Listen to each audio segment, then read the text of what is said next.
Mohammad bin Tughlaq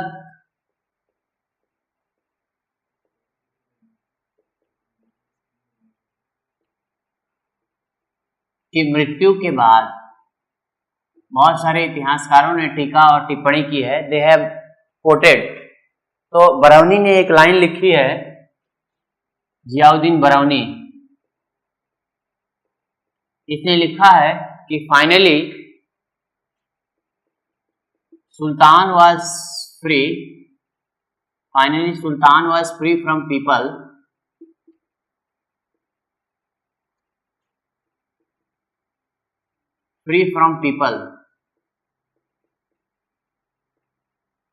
and people from Sultan.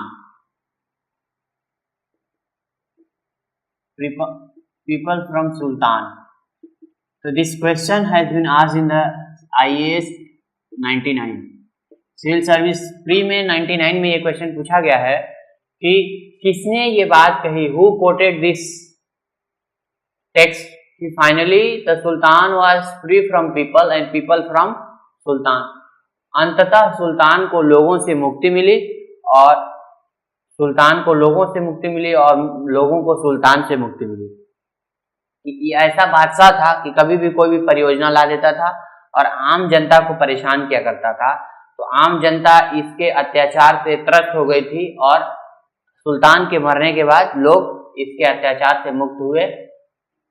और इस तरीके से मोहम्मद बिन तुगलक का अगला वंशज फिरोज शाह तुगलक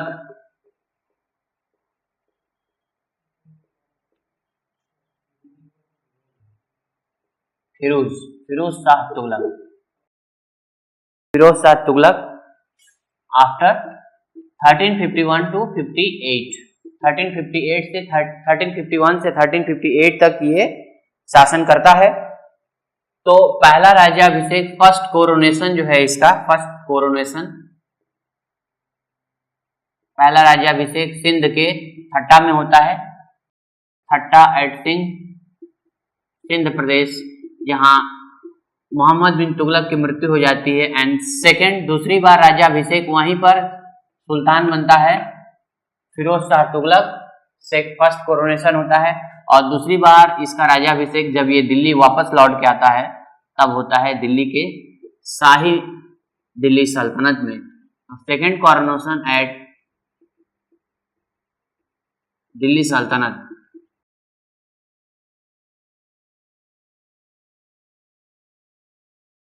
दिल्ली सल्तनत में ये पहला ऐसा शासक रहता है जिसका 2 बार राज्याभिषेक होता है, एक सिंध प्रदेश में और दूसरा दिल्ली सल्तनत में।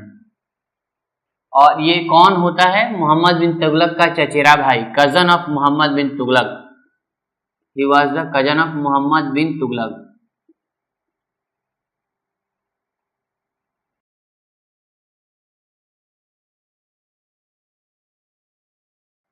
मोहम्मद बिन तुगलक का ये चचेरा भाई होता है, अंकल्स ब्रदर।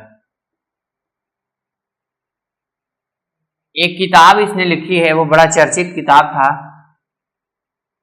फुतूहे फिरोज शाही।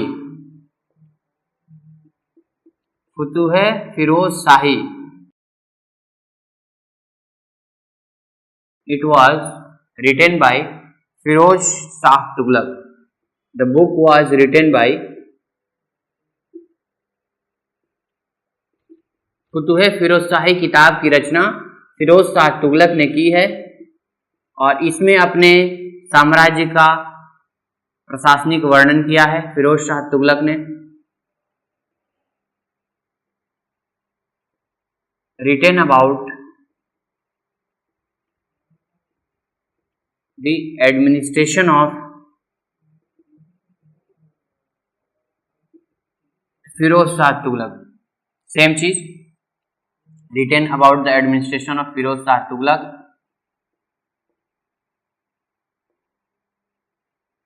इसने स्वयं अपनी किताब में अपना वर्णन किया है।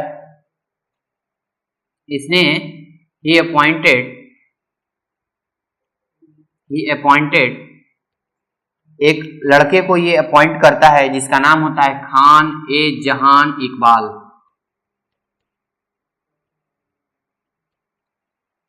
मकबाल, खाने जहान मकबल, ये एक तेलुगु ब्राह्मण लड़का होता है, तेलुगु ब्राह्मण,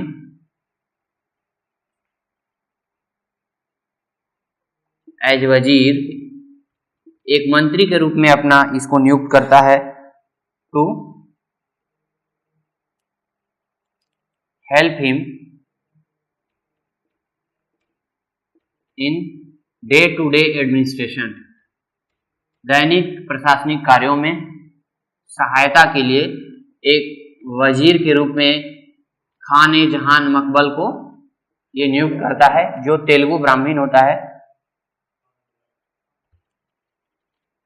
ये हिमाचल प्रदेश के ज्वालामुखी मंदिर के लाइब्रेरी में, पहले मंदिरों में एक लाइब्रेरी हुआ करती थी और उस लाइब्रेरी में धर्म ग्रंथ रखे होते थे, तो ज्वालामुखी के मंदिर में he took 1300 religious texts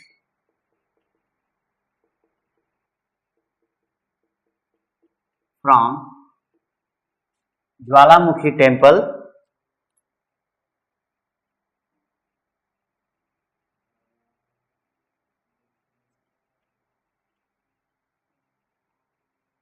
at Nagarkot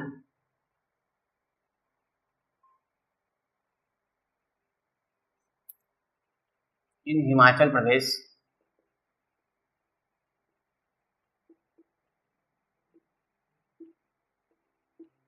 written in Sanskrit, जो संस्कृत भाषा में लिखी गई है, संस्कृत के धार्मिक 1300 धार्मिक ग्रंथों को ये ले लेता है, एंड ट्रांसलेटेड, इसका अनुवाद करवा देता है फारसी में, ट्रांसलेटेड इनटू पर्शियन लैंग्वेज। तो पारसी में 1300 ग्रंथों का अनुवाद फिरोज शाह तुगलक ने ज्वालामुखी मंदिर, जो ज्वालामुखी शक्ति की देवी है, उनके मंदिरों में जाता है और वहां से 1300 संस्कृत पर लिखी गई पुस्तकों को पारसी भाषा में अनुवाद करवा देता है।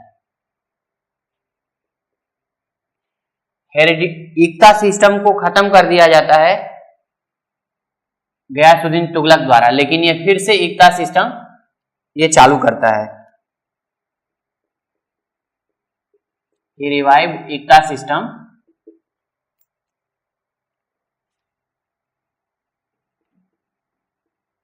एकता सिस्टम को ये फिर से चालू करता है और ये कहता है कि एकता सिस्टम जो है मेक इट हेरिडिटरी, अनुवांशिक बना देता है कि जो इसमें रहेगा उसके आने वाली अगली पीढ़ी भी एकता सिस्टम में राज करेगी, that is hereditary by nobles, जो तुर्क सरदार होते थे उनके द्वारा। इसने दीवाने बंदगानी, एक डिपार्टमेंट बनाया, दीवाने बंदगानी। इस दीवाने बंदगानी में उसने क्या किया, एक अलग डिपार्टमेंट था, बहुत इंपॉर्टेंट डिपार्टमेंट था।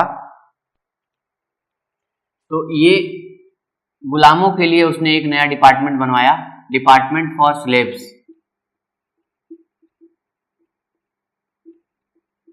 पहला ऐसा राजा जिसने गुलामों के लिए भी एक अलग से संस्था बनवाई। तो 1,80,000 गुलाम remained in the reign of, उसके साम्राज्य में रहते थे फिरोज शाह तुगलक।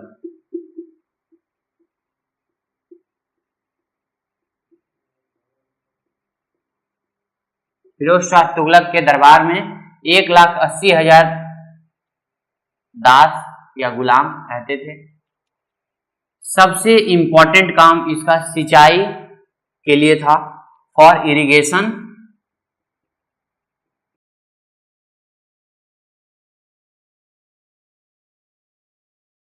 He made 9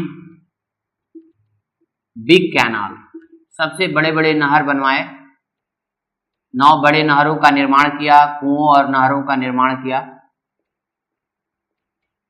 तो सिंचाई का उत्तम प्रबंध फिरोज शाह तुगलक के समय में हुआ था। यमुना से लेकर हिसार तक, यमुना नदी दिल्ली में बहती थी और हिसार हरियाणा में है, तो दिल्ली से हरियाणा तक इसने एक नहर का निर्माण करवाया। सतलज नदी से लेकर घग्गर नदी तक, सतलज नदी पंजाब, हिमाचल प्रदेश, जम्मू कश्मीर में बहती है, जबकि घग्गर नदी राजस्थान में बहती है। तो बहुत बड़े नहर का निर्माण कराया।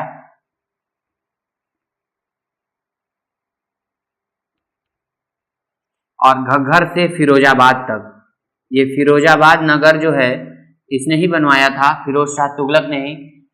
फिरोजाबाद शहर अभी आधुनिक उत्तर प्रदेश में है, मॉडर्न यूपी में है। तो घग्गर नदी राजस्थान भारत के पश्चिमोत्तर क्षेत्र में है, जबकि उत्तर प्रदेश भारत के उत्तर मध्य में है। तो ये बहुत बड़ी नहर का निर्माण करवाया। मंडावी और सिरमौर की पहाड़ियों पर, मंडावी एंड सिरमौर हिल्स इन हरियाणा, वहां भी इसने नहर का निर्माण कराया। तो ये बड़े बड़े नहरें हैं। मंडावी नदी है, मंडावी नदी के किनारे जो हिल्स है उसको मंडावी हिल्स कहते हैं, और सिरमौर की पहाड़ियां हैं राजस्थान में। तो मंडावी और सिरमौर की पहाड़ियों से होते हुए इसने हरियाणा में भी बड़ी बड़ी नहरों का निर्माण कराया। तो नहरों के निर्माण के लिए ये फिरोज शाह तुगलक जाना जाता है। फिरोज शाह तुगलक कृषि के विकास के लिए बहुत बड़ा योगदान दिया, नहरों का निर्माण कराकर।